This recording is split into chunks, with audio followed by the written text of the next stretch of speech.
Listo. Buenas noches, ¿cómo han estado? Nuevamente, pues me presento, siendo ya las 8 en punto, entonces me pongo a empezar la charla. En la charla, pues vamos a hablar acerca de las complicaciones de la neumonía en el servicio de urgencias. Para arrancar, entonces, quiero que definamos inicialmente, pues, lo que es una neumonía, ¿sí? La neumonía, pues, como ya lo sabemos, es una infección respiratoria que es aguda, es común y que no va a ser, no va a estar caracterizada por solo un grupo de patologías, sino que puede ser un conjunto de síndromes que está causado por distintos organismos patógenos que van a infectar los alvéolos y el árbol bronquial distal.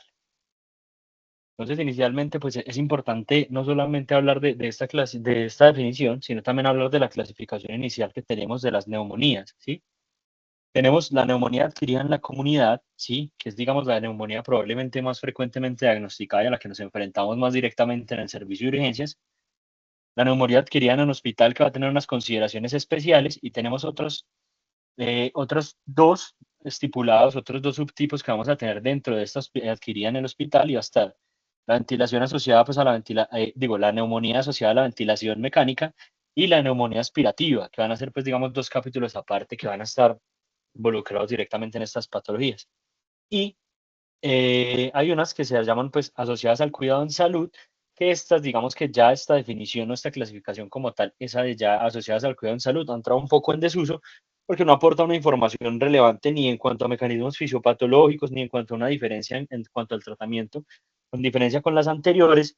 Entonces, digamos que no tiene una utilidad tan grande a la hora de la clasificación.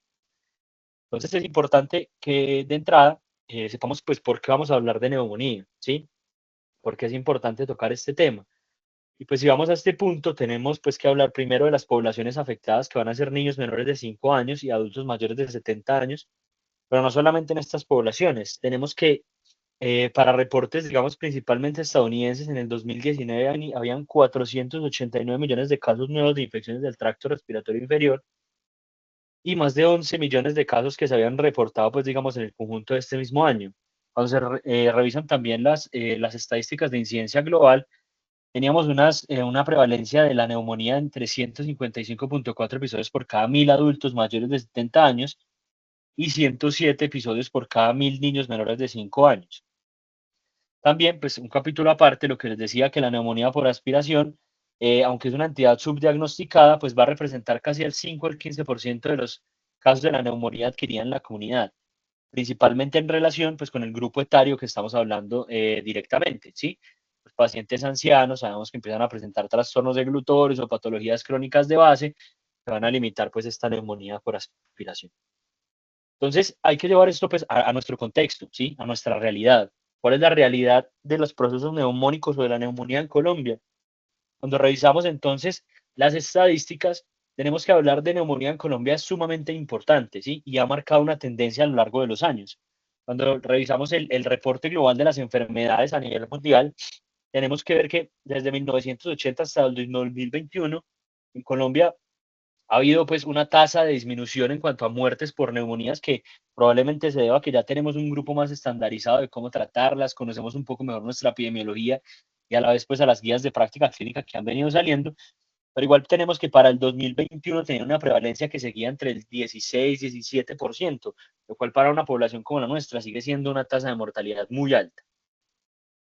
Revisando acá cómo se comporta la epidemiología local, ¿sí? Podemos encontrar que finalmente pues se respeta de cierta manera esto de que se presenta más frecuentemente en pacientes de mayores de 70, en pacientes menores de 5 años, ¿sí? Que van a ser los puntos más prevalentes de aparición de estas patologías.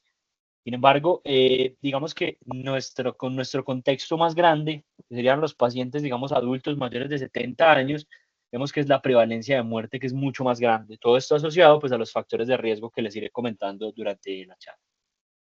Entonces, para ilustrar esto un poco más, pues digamos que en el contexto de la realidad de lo que tenemos nosotros, vamos a ilustrar esto con un pequeño caso clínico. Un hombre es un caso clínico que pues para ninguno de nosotros será algo extraño, un paciente común que puede llegar a un servicio de urgencias, hombre de 70 años de edad, un antecedente de una hipertensión arterial, una enfermedad pulmonar obstructiva crónica, y consulta finalmente por un cuadro de una semana de evolución de disnea progresiva, inicialmente de medianos a pequeños esfuerzos, asociada a malestar general y fiebre. entra con unos signos vitales que digamos que podrían estar en rangos de normalidad, levemente desaturado, con una frecuencia respiratoria que está aumentada y una frecuencia cardíaca que también pues está en un estado taquicárdico, ¿sí? La presión arterial limítrofe, pero digamos que hallazgos al examen físico no hay como muchos más grandes. Este es el caso típico, ¿sí? Al que nos enfrentamos probablemente todos los días en un servicio de urgencias. Entonces, cuando revisamos la bibliografía inicial, pues tenemos que entender que el primer abordaje de cualquier paciente que vaya a llegar a un servicio de urgencias siempre va a ser un abordaje clínico, ¿sí? Nosotros, pues evidentemente la tecnología ha avanzado, pero el abordaje inicial y la determinación de este paciente inicial en un servicio de urgencias debe ser un abordaje clínico y eso es lo que nos ilustra la guía colombiana directamente con este algoritmo, en el cual ellos nos permiten como averiguar, digamos, qué pacientes de los que tengamos en el servicio de urgencias debemos considerar una neumonía aguda, en cuales podríamos diagnosticarla incluso sin necesidad de ninguna otra prueba diagnóstica y simplemente pues con criterios clínicos podríamos determinarlo. Si nos miramos acá, la parte de la columna de mi izquierda, probablemente, bueno, izquierda, ustedes saben porque están mirando una pantalla, entonces vemos un paciente con síntomas respiratorios altos que excluiría, digamos que todos estos criterios.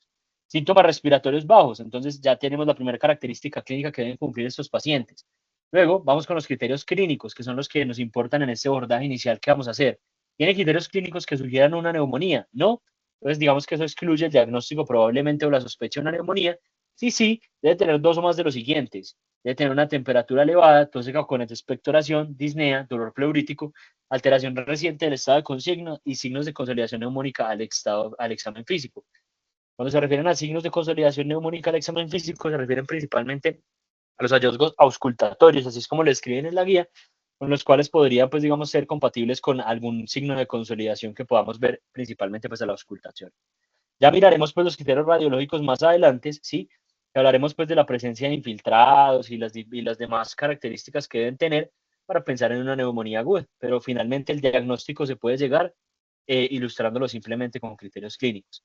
Entonces tenemos este paciente, inicialmente pues es un paciente que cualquiera de nosotros podría tener en el servicio de urgencias, le pide una química inicial y pues como llegó levemente desaturado, estamos en un tercer nivel, le pidieron unos gases arteriales. Llamativamente una creatinina de 1.45, es un paciente de 70 años, podría estar en relación a su patología crónica, un hemograma con una anemia leve, con una leucocitosis muy marcada de 38.000, unos gases arteriales que están principalmente pues en una acidemia respiratoria pues llamativamente.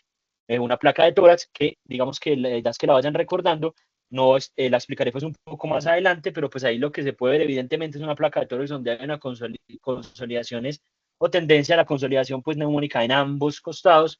Tenemos aquí pues un signo de la flecha muy claro donde están señalando la consolidación basal que tiene este paciente en el pulmón derecho, pues finalmente esto pues nos va a llevar a pensar en algo, ¿sí? Cuando revisamos la fisiopatología de cómo se van presentando estas infecciones pues, en las vías respiratorias inferiores, pues tenemos que va a empezar pues con un inóculo bacteriano que se va a generar pues a nivel alveolar. Esto va a mediar, pues va a mediar y va a tener como una repercusión acerca sobre todo los mecanismos compensatorios, inflamatorios y de respuesta inmunitaria del cuerpo. Estos mecanismos van a fallar y finalmente pues lo que se va a instaurar es una inflamación crónica que se puede empezar a dar en este parénquima pulmonar.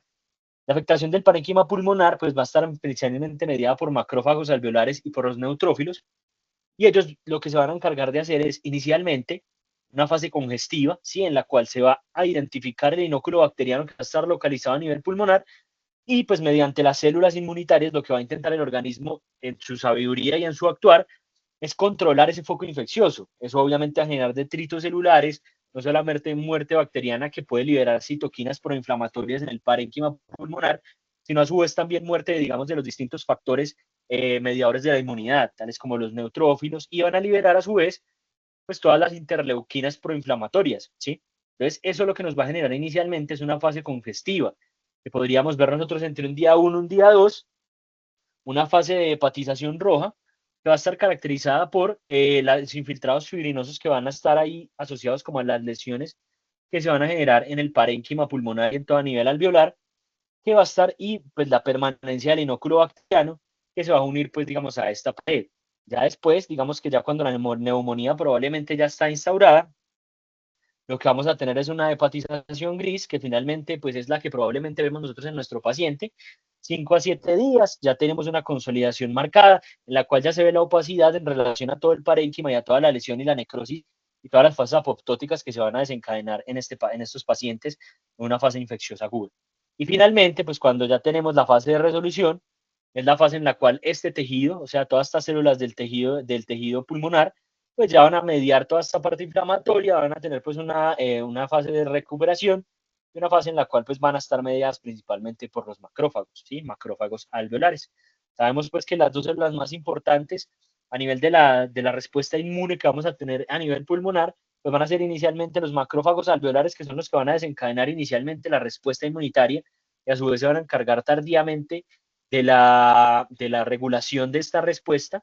Y finalmente, pues vamos a tener también todas las neutrófilos que van a estar asociados ahí, que nos van a formar no solamente redes que se van a ser llamadas los NETs, sino que también van a identificar y liberar citoquinas inflamatorias que van a identificar los diferentes componentes de estas bacterias y mirar pues cómo atacarlas. Esto lo explicaremos un poco más adelante.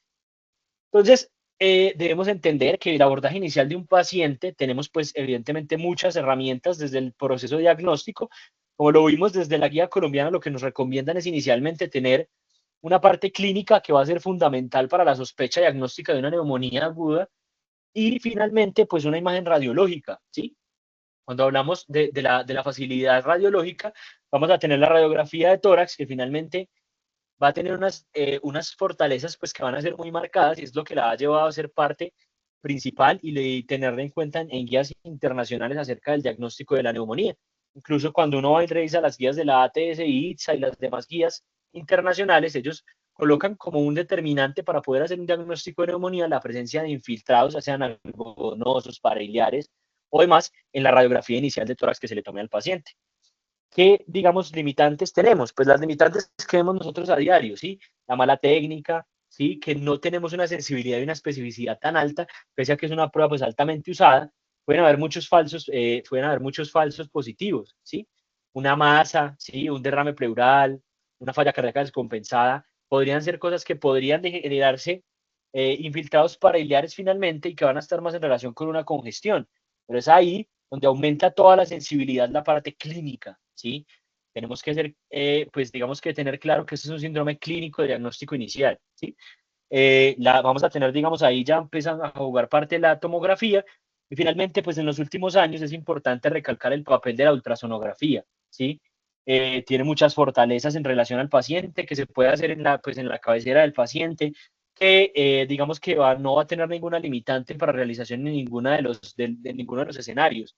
Pacientes embarazadas, pacientes ancianos, pacientes que en cualquier paciente podríamos hacer una ultrasonografía y los niños incluso. Es una evaluación dinámica, sí, es decir, podemos ver los movimientos respiratorios y podemos evaluar no solamente eso, sino también todos los músculos respiratorios. Finalmente vamos a tener una especificidad y una sensibilidad que va a ser llamativamente alta. ¿Cuáles son las limitaciones grandes que vamos a tener? Pues principalmente que es operador dependiente, ¿sí? Y que pues como lo vemos muchas veces en nuestra práctica clínica, probablemente se carece, digamos, de la capacitación aguda en estas habilidades radiográficas como la ultrasonografía para llegar a diagnósticos pues mucho más certeros, ¿sí? Pero finalmente pues son herramientas que tenemos a la mano y que debemos tener en cuenta en el abordaje inicial de estos pacientes. Entonces, tenemos un paciente con una clínica sugerente de una neumonía, ¿sí? Una neumonía aguda. Todos estamos de acuerdo en que probablemente pues, el paciente de entrada ya tenemos que sospechar una neumonía. Entonces, después de que identificamos el paciente con clínica y con imágenes radiológicas sugerentes de una neumonía, pues tenemos que estratificar el riesgo, ¿sí? Estratificar el riesgo nos va a llevar a definir si el paciente debe ser manejado o no por el servicio de urgencias, cuáles van a ser los tratamientos iniciales a los que vamos a advocar, si necesitamos otras pruebas diagnósticas o no las necesitamos. Y dentro de esto, pues vamos a revisar algunas de las escalas más validadas. Evidentemente debemos comenzar por la CURV 65, ¿sí? Evidentemente, pues una de las escalas más validadas no sirve como escala pronóstica, sirve evidentemente un poco para determinar la posibilidad de la mortalidad. Sin embargo, el valor grande que va a tener el CURV 65 es para determinar los pacientes, ya sean en grupo 2 o en grupo 3, van a ser pacientes que necesitan de un manejo intrahospitalario. Entonces, incluso la guía colombiana, reconociendo todas las limitantes que tenemos, pues, digamos, como país y por la parte, digamos, social aguda que nosotros padecemos, nos propone este algoritmo diagnóstico, ¿sí? En el cual ellos nos hablan de que uno con un CUR 65 y una saturación de oxígeno podría determinar qué paciente necesita un manejo intrahospitalario, cuáles serían los manejos iniciales que uno podría determinar con este paciente. Pues lo que vemos acá es el paciente con una sospecha de una neumonía. Entonces, ¿cómo le puedo yo clasificar ese riesgo? Entonces, calculo un CUR 65, una saturación de oxígeno. Si tenemos un CUR 65 de 0 a 1 punto y la saturación de oxígeno está por encima de 90, hay que evaluar cuál es el contexto social de este paciente. Hay una imposibilidad para tomarse los medicamentos oral, no tiene soporte familiar, hay una fusión pleural muy llamativa. Entonces, ahí es donde debemos considerar. Si tenemos una de estas características, el manejo debe ser hospitalario. Si carecemos de estas estadísticas, pues el manejo no va a ser hospitalario y podemos dar un tratamiento ambulatorio. Es importante pues determinar esto porque vean que solamente con un CUR 65, que es una escala prácticamente clínica en su totalidad, o con unos paraclínicos muy básicos que podemos contar en cualquier primer nivel con ellos, o incluso pues en cualquier nivel de atención, podríamos ya determinar qué pacientes requieren una hospitalización que requieren un manejo intrahospitalario. Y por el otro lado, pues tenemos un CUR 65 que va a estar mayor de 1, con una saturación que puede estar menor de 90%, o ya un CUR 65 que va a estar con valores entre 2 y 4.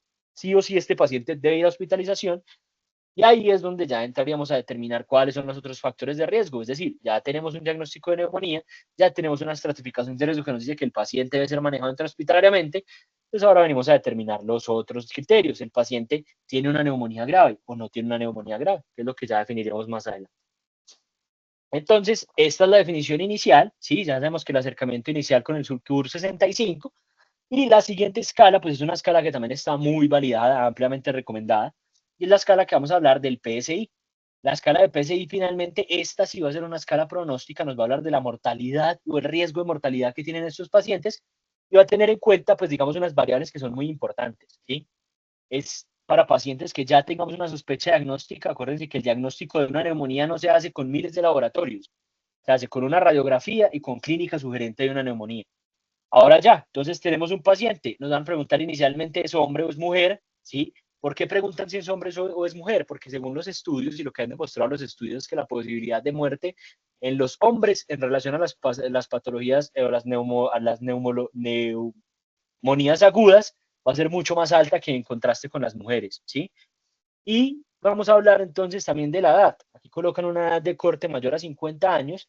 Eso principalmente se debe a la epidemiología local, en la cual pues tenemos que tener en cuenta que nuestra población es una población bastante enferma. La prevalencia de enfermedades no solamente cardiovasculares, sino también pulmonares en nuestra población es muy alta, lo que va a determinar un riesgo mayor ajustado por encima de los 50 años.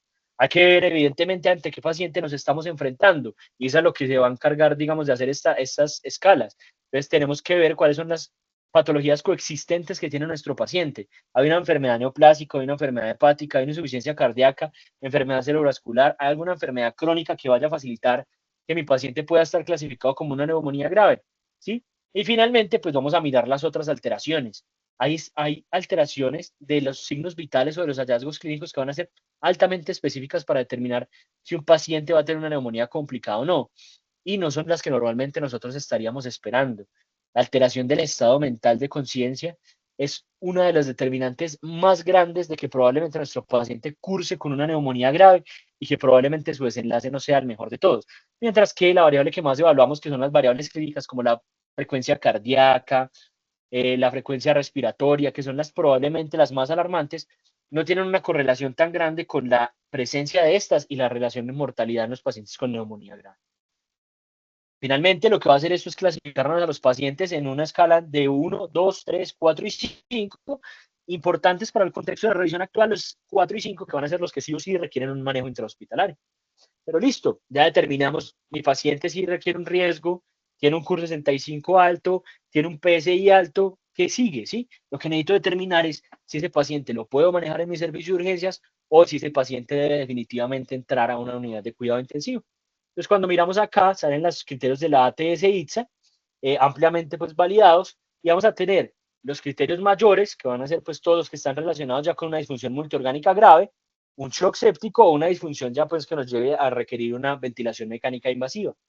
Es importante aclarar que cuando se habla de ventilación mecánica invasiva, pues en este contexto son todas aquellas pacientes que requieran manejo con altos flujos, todos los que tengan ese riesgo, y pues finalmente pues que requieran ventilación mecánica ya sea invasiva o ventilación mecánica que sea no invasiva también. Entonces vamos a tener acá en los criterios menores las variables clínicas que nos van a hablar de esto y algunas variables también en cuanto a laboratorios, en cuanto a paraclínicos. Sin embargo, no son paraclínicos que sean, pues, digamos que muy llamativos, ¿no? Uno simplemente con unos exámenes iniciales, una función renal, un hemograma, podría determinar si el paciente debe o no tener un ingreso a una unidad de cuidado intensivo de manera temprana. Finalmente, en estas enfermedades que tienen una carga de morbimortalidad tan alta, reconocer estos factores precipitantes que pueden llevar al paciente a una falla aguda, pues son lo que van a marcar la tendencia y lo que van a marcar la sobrevida de nuestros pacientes.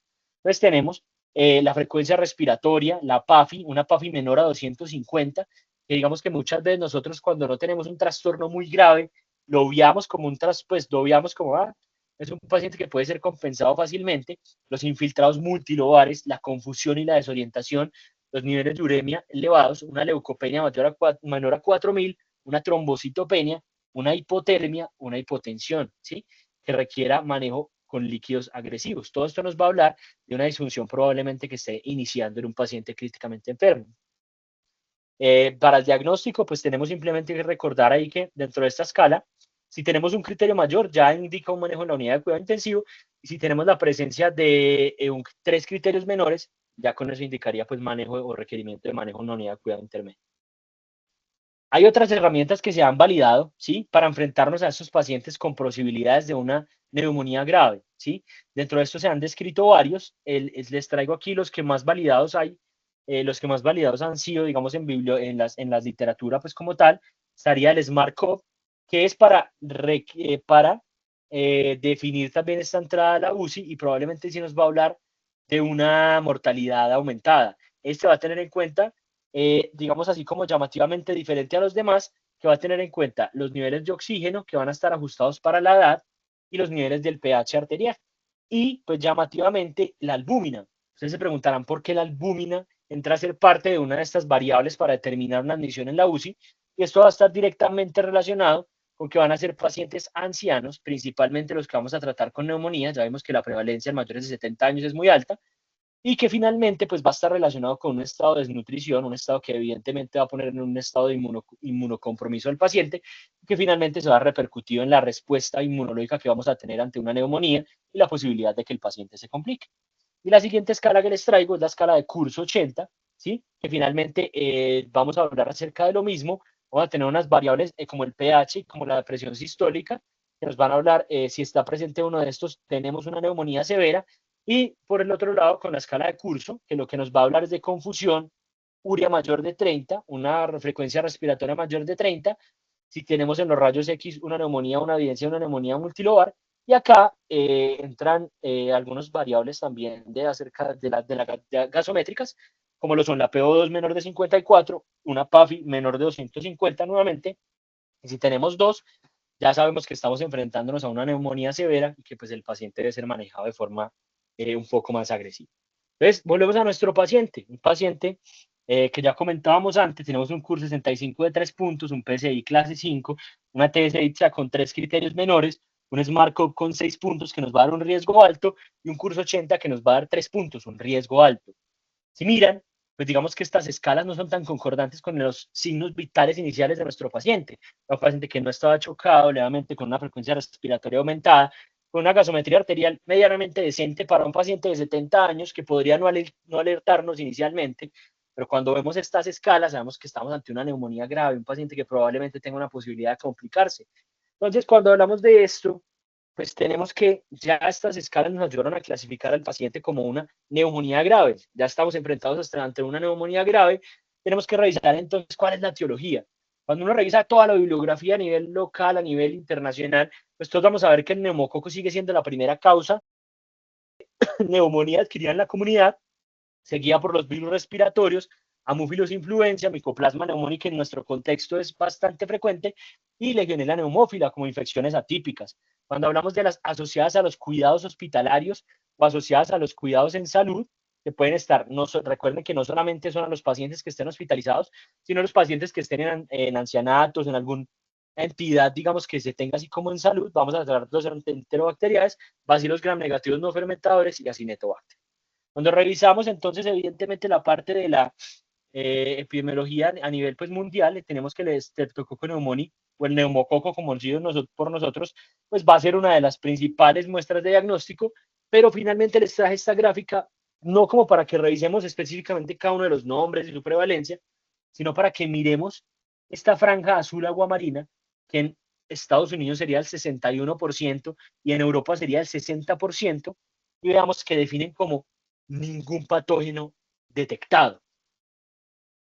Eso es importante tenerlo en cuenta porque si en países desarrollados como Estados Unidos y Europa, que tienen pruebas, digamos, incluso pues mucho más avanzadas que las que tenemos nosotros, no se aísla una causa o un germen causante de las neumonías, eso tiene que llevarnos a pensar a nosotros que probablemente hay mucho que recorrer todavía en el camino de aislar el germen causal en una neumonía.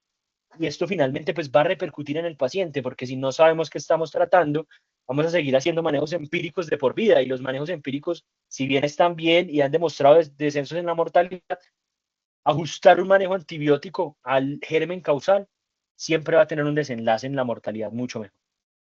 Entonces acá tenemos, listo, ya tenemos un paciente que está definido, tenemos una neumonía grave, tenemos un conocimiento de las etiologías.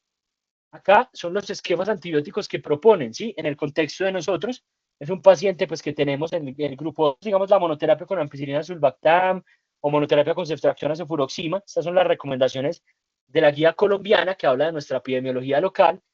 Y si tenemos factores de riesgo para meticilina resistente o pseudomonas originosa, pues tenemos que iniciar ampicilina sulbactam y claritromicina. Finalmente, ¿qué es lo que tenemos que tener en cuenta nosotros? Estas son las recomendaciones iniciales también. ¿Qué dicen las guías? Hay que colocarle un beta-lactamio, un macrólido y hay que colocarle y dicen y dar la opción de la fluoroquinolona.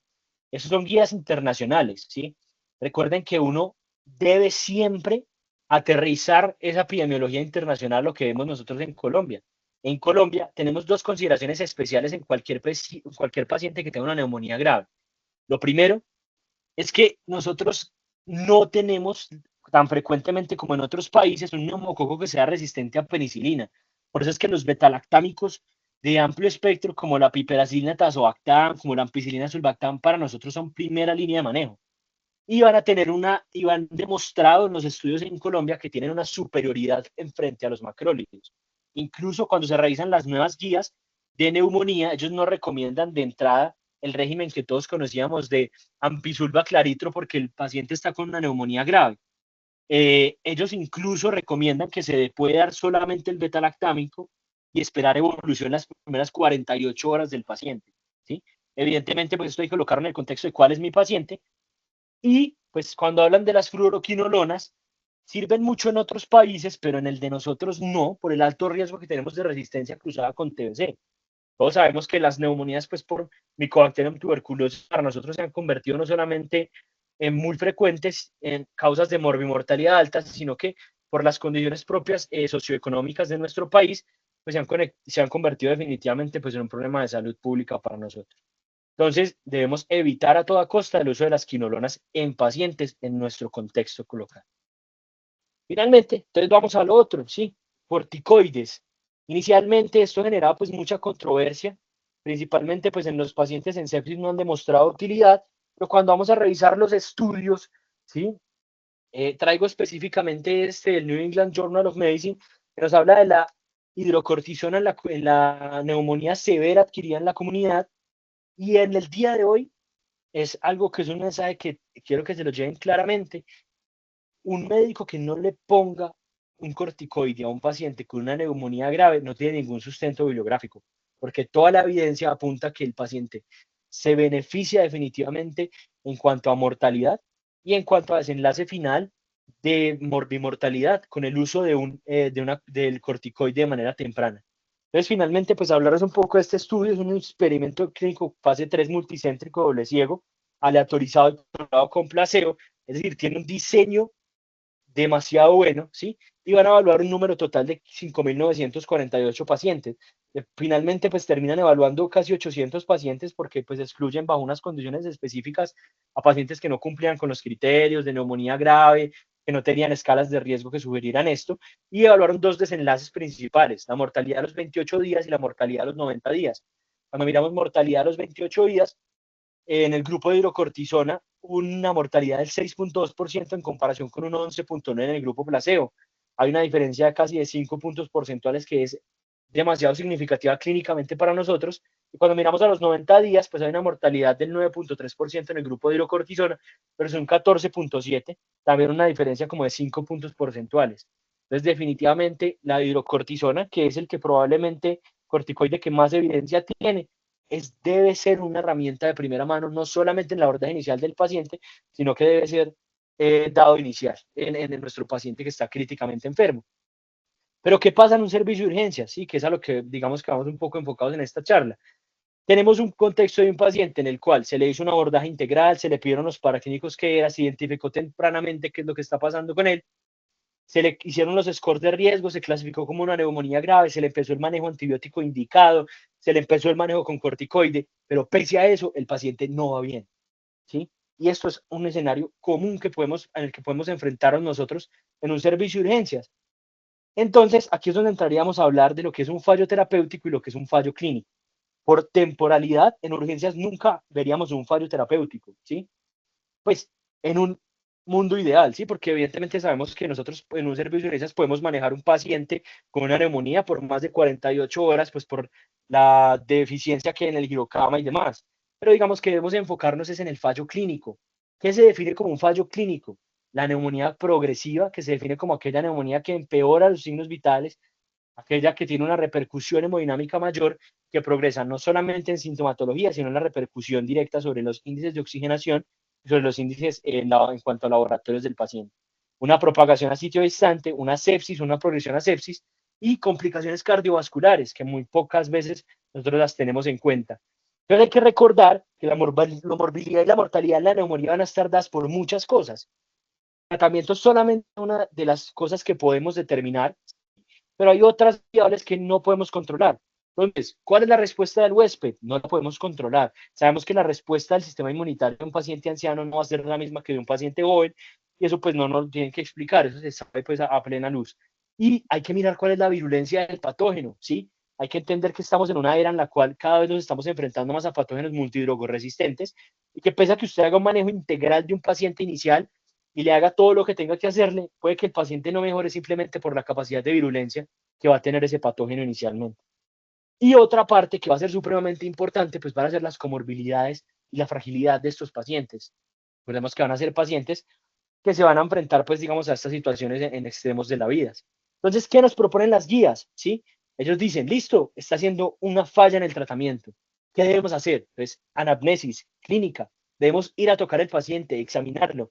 Hay que mirar la posibilidad. Tenemos la posibilidad de hacer unos rayos X, hagámosle unos rayos X. Hay que repetirle los paraclínicos, marcadores iniciales, hemograma, hay que repetirle la función renal, todos estos marcadores iniciales y reclasificar el riesgo de nuestro paciente. ¿A qué nos lleva esto también? Entonces, listo, tenemos estas posibilidades iniciales, igual no tenemos claridad respecto al cuadro. Hay que mirar, ¿estamos tratando realmente una infección? En el contexto de nuestro paciente probablemente sí, pero hay que sospechar otras causas. Hay que recordar que hay causas que pueden simular una infección del tracto respiratorio, como el embolismo pulmonar, que incluso pues, ya sabemos digamos, por las diferentes revisiones que hemos hecho que puede dar fiebre incluso. Podría ser pues algo que se mimetice muy bien con una neumonía aguda. Las complicaciones asociadas al parénquima pulmonar y definitivamente pues hay que mirar cuáles son las características de la infección que tiene mi paciente. Entonces, ¿ahora qué hacemos? ¿Sí? Les propongo clasificar estas complicaciones de la neumonía probablemente en tres grupos grandes. Extrapulmonares, del parénquima pulmonar y las que tienen que ver directamente con el patógeno. Entonces, cuando hablamos de las complicaciones extrapulmonares, hay que tener en cuenta estas gráficas, ¿sí? Esta es una de las gráficas que nos habla de la mortalidad y de los índices de riesgo asociados a la neumonía severa. Y podemos ver, las variables clínicas sí son importantes, pero tienen un hazard ratio que no va a ser significativo.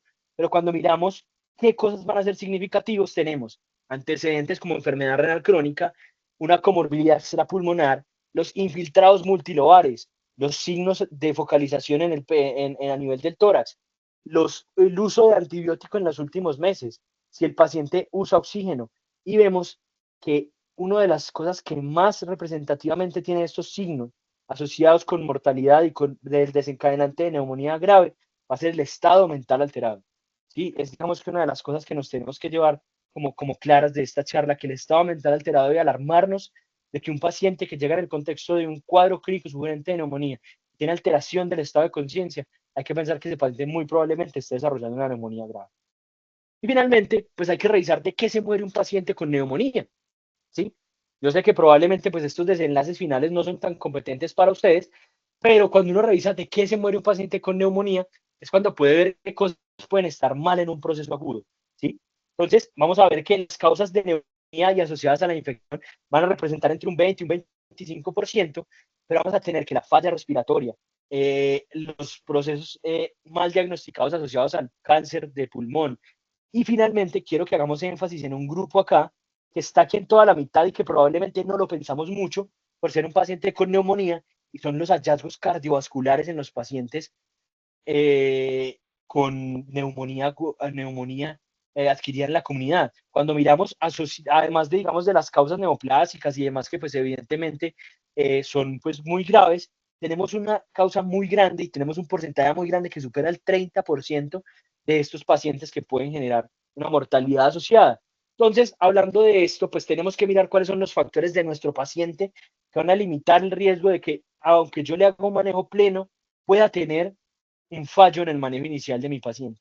Entonces vamos a tener dentro de estos factores importantes la edad, que finalmente vamos a saber que ya está dada, y los índices de severidad inicial. Por eso es que es tan importante calcular y yo estratificar los riesgos de mi paciente. Microbiológicamente hay que pensar en las infecciones por gérmenes atípicos, ¿sí? Que sabemos que en nuestra población no es que no son poco frecuentes. La afectación radiológica, tenemos una neumonía multilobar, tenemos efusión pleural, hay cavitaciones, estamos ante un paciente con un micoplasma pneumoniae. Hay que mirar el manejo antibiótico empírico que le estamos dando, ¿sí? A veces no se ajusta a nuestra epidemiología local, ¿sí?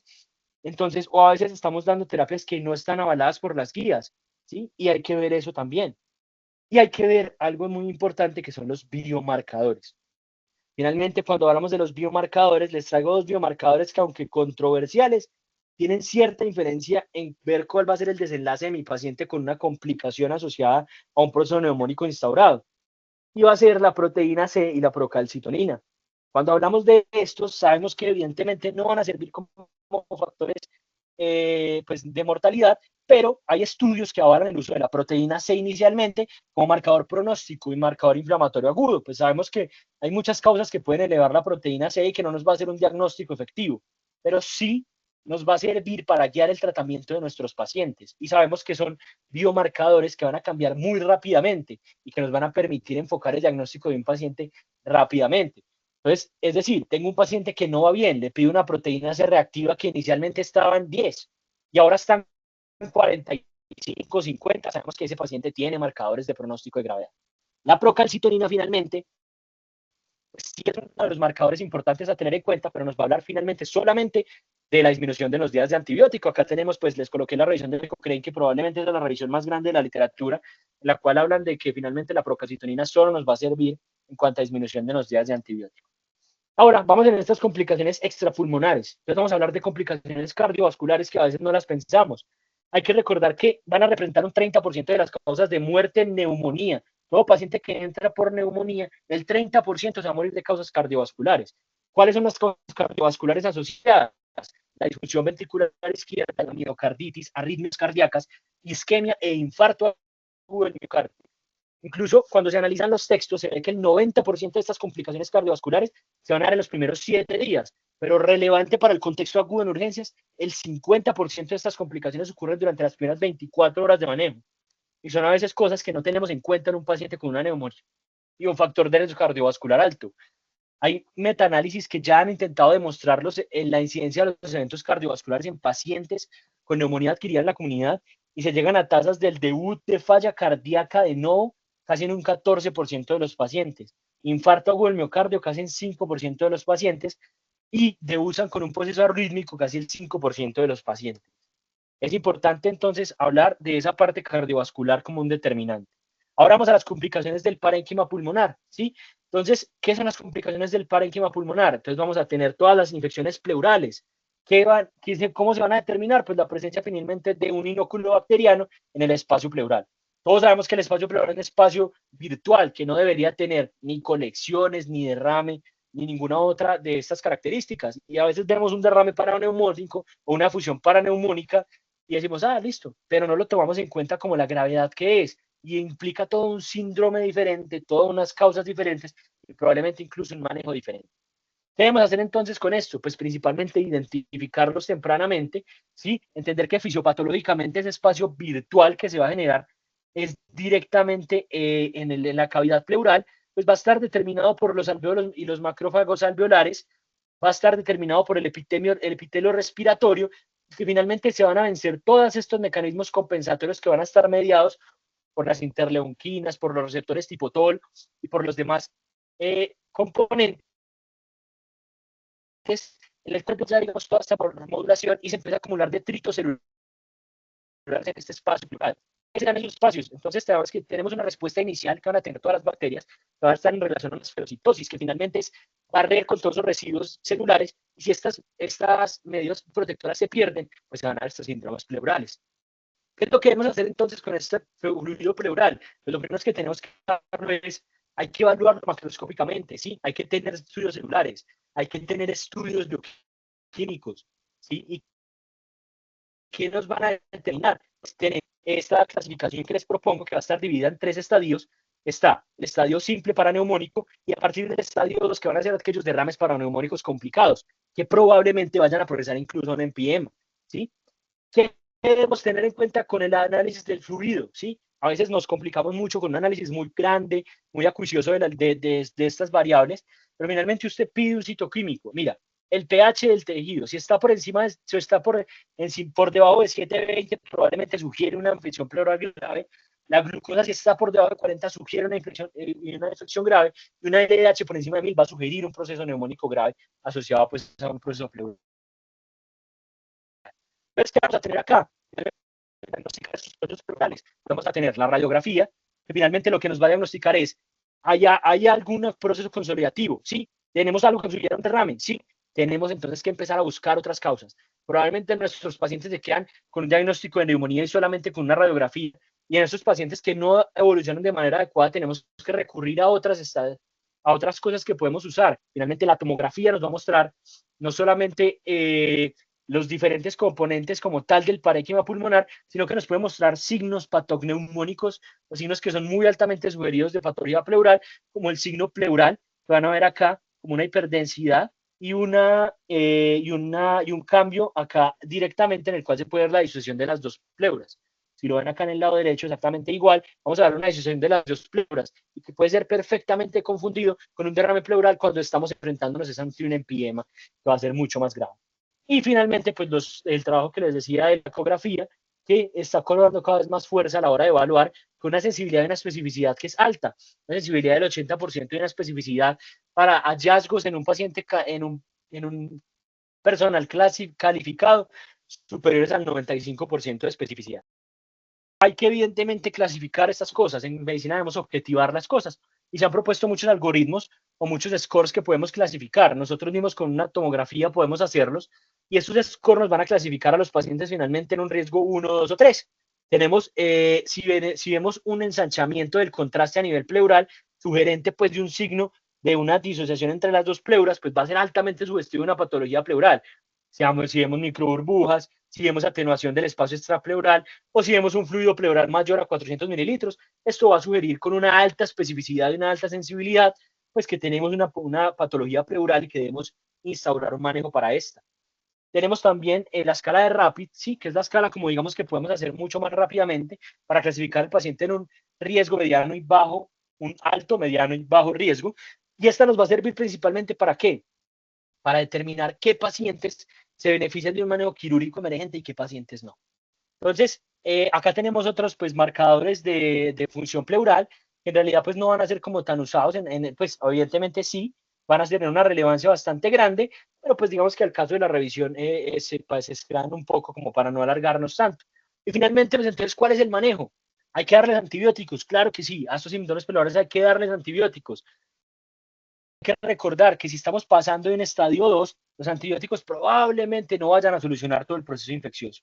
Y como todo buen absceso, ¿sí? En cualquier cavidad, si un absceso no se drena o sea, no se controla el foco infeccioso, no va a mejorar. Entonces hay que mirar aquí, el tubo de toracotomía, sí, más antibióticos, no está indicado en pacientes que no tengan un riesgo alto, pero podría ser eficaz en pacientes que tengan un riesgo intermedio.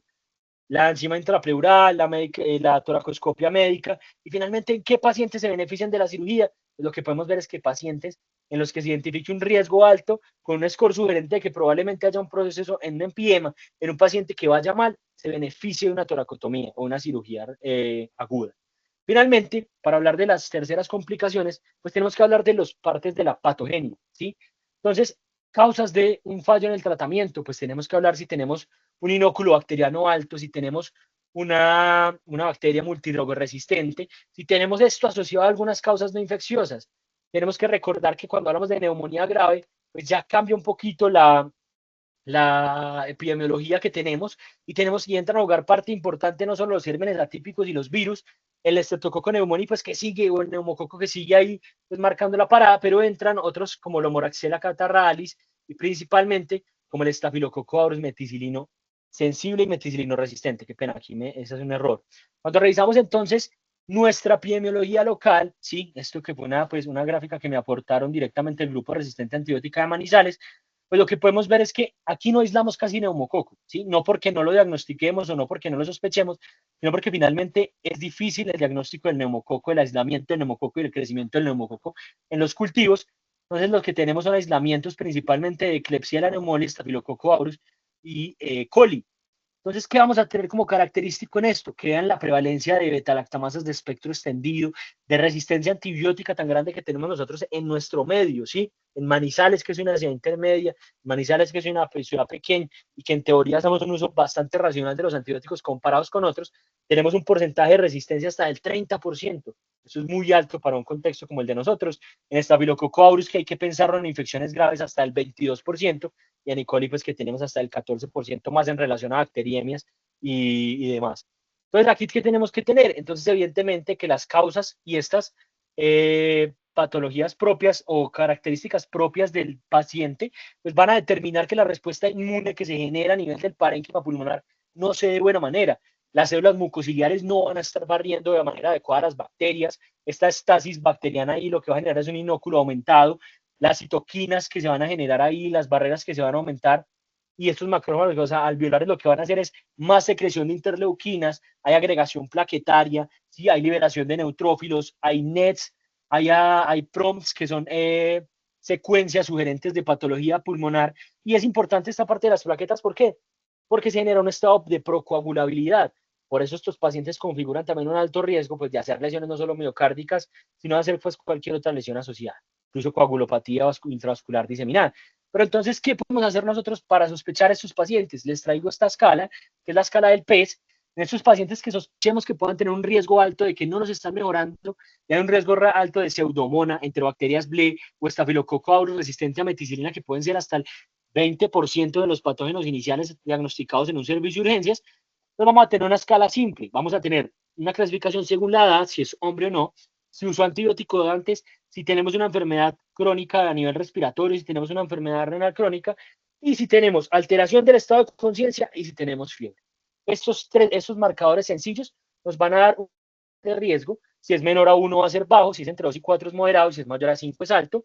Y esto nos debe llevar a pensar, listo, tenemos más riesgo de SAM, hay que iniciar vancomicina y linezolid. Sí o sí hay que iniciarlo, si no nuestro paciente no va a mejorar. Tenemos el riesgo de pseudomonas originosa, hay que colocarle un cubrimiento con piperacillina tazobactam, hay que colocarle unos resultados.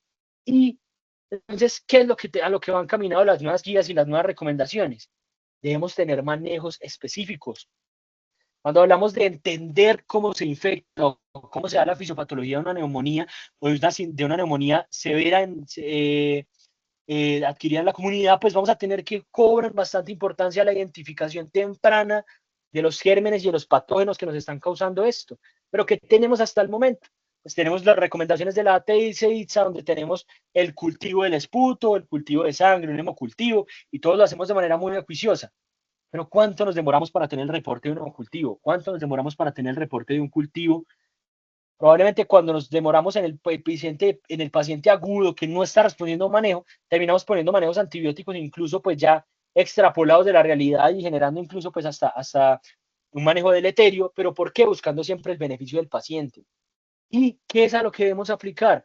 Y cuando miramos esto, incluso pues teniendo las mejores clínicas y mejores las que solamente para todas las neumonías, los verdaderos positivos de los cultivos de sangre o incluso los cultivos de secreción orotraqueal, apenas logramos identificar el 30%, un 10%, un 13%, máximo un 14% de todas las bacterias que van a generar este inóculo. Pero finalmente, ¿qué podemos hacer? Entonces, cuando nos enfrentamos a este paciente, tenemos los FilmArray como una terapia finalmente demasiado indicada. Tenemos dos grandes que van a estar pues ampliamente en nuestro medio, van a ser el panel respiratorio, en realidad en el contexto de nosotros nos sirve simplemente principalmente en niños, por la identificación directamente de virus. Este tiene una identificación de virus y atípico solamente, entonces en realidad en infecciones bacterianas no nos va a servir mucho, ese sería el panel respiratorio, pero tenemos el panel de neumonía. El panel de neumonía que puede estar en muestra traqueal, en lavado bronquialveolar y que va a estar según las guías, incluso las guías colombianas, indicado en el paciente que requiera intubación, en paciente que tenga crítica o que tenga una patología pulmonar crítica, paciente con cubrimiento antibiótico extendido que no mejora o paciente con definición de una neumonía grave. ¿Cuántos pacientes de los que tenemos en un servicio de urgencias no cumplen criterios para una neumonía grave y nosotros no usamos estas herramientas que están avaladas por la literatura? Y esto finalmente, ¿qué nos va a permitir? Volviendo al caso de nuestro paciente, pues nos va a permitir identificar que tenemos un estafilococo aureus meticilino resistente, que los signos iniciales que veíamos en la radiografía son signos en los cuales vemos una disociación entre la pleura y por eso se ve una consolidación tan grande y que finalmente, pues si tenemos una tomografía y tenemos un paciente que no evoluciona, pues tenemos un signo de disociación entre las dos pleuras que nos va a llevar a escalar un antibiótico, probablemente vancomicina, a indicar un drenaje quirúrgico de la lesión o un drenaje percutáneo y a un traslado sin paravigilancia, pero de un paciente que probablemente va a tener un desenlace mucho mejor que el desenlace inicial que sospechaba. En realidad, pues ya llegando a las conclusiones, tenemos en general pues que la neumonía es una patología frecuente, hay que estratificar el riesgo mediante las escalas validadas, porque eso es lo que va a determinar las conductas que vamos a tomar de forma temprana, que la valoración del paciente críticamente enfermo siempre debe hacerse de manera integral y constante, y aquí rescatar la importancia de la clínica, ¿sí? Hay que ir a auscultar el paciente, hay que ir a ver el paciente. En un servicio de urgencias en observación hay que determinar que mi paciente, pese a tener el mejor manejo de todos, puede no estar respondiendo de la mejor manera. Y hay que entender que la neumonía adquirida en la comunidad, la neumonía asociada al cuidado en salud, no son entidades multifactoriales. No solamente se afecta al pulmón. Estos pacientes tienen un misdiagnóstico de enfermedades coronarias y otras enfermedades que son frecuentes y que finalmente no diagnosticamos porque no pensamos en ellas. La revisión, pues eso era lo que tenía para compartirles el día de hoy. Traté de hacerlo pues un poco resumido. Finalmente, pues sabemos que las complicaciones en cuanto a la neumonía pues van a ser muy grandes, pero las acuñé en unos grupos y pues traté de dejar unos puntos como muy claros en cuanto a lo que tiene una utilidad aguda y que va a cambiar pues finalmente un desenlace en los pacientes. Quedo atento pues a sus comentarios.